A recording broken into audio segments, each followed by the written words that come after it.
we are here in Machakos town, and we are gathered here over 40 delegates who will be going for the climate change negotiations in the month of November. These are organizations from the CSOs.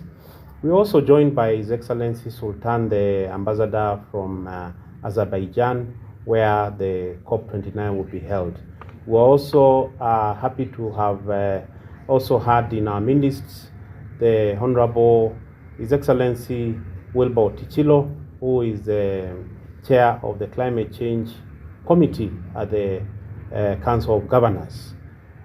We are here today to gather and write what we are going to be doing at COP29, and key of it is issue of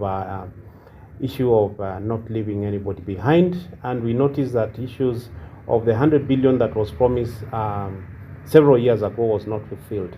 Now we have a new fund called loss and damage. We want to see that's not a repetition of our promise that has not been reached.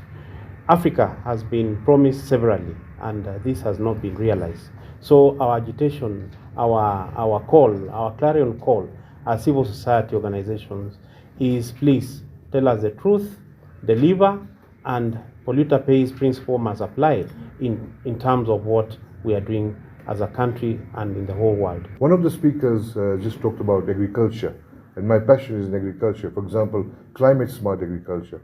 And one of the biggest impacts that I think will happen in Kenya in the future is capacity building on climate smart agriculture, which includes technology, includes fisheries, and many others.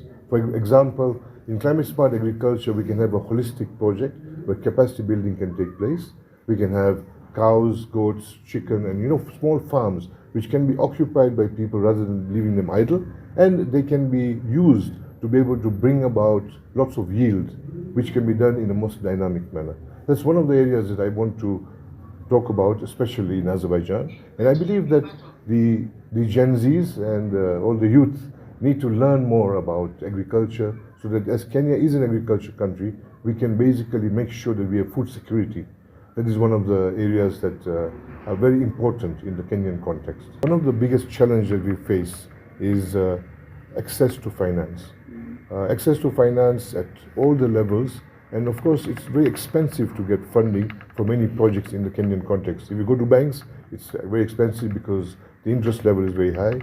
The government itself also tries to be able to bring about implementation, but the county governments, there's a limited amount of resources that they can use to focus on some of the areas which need implementation.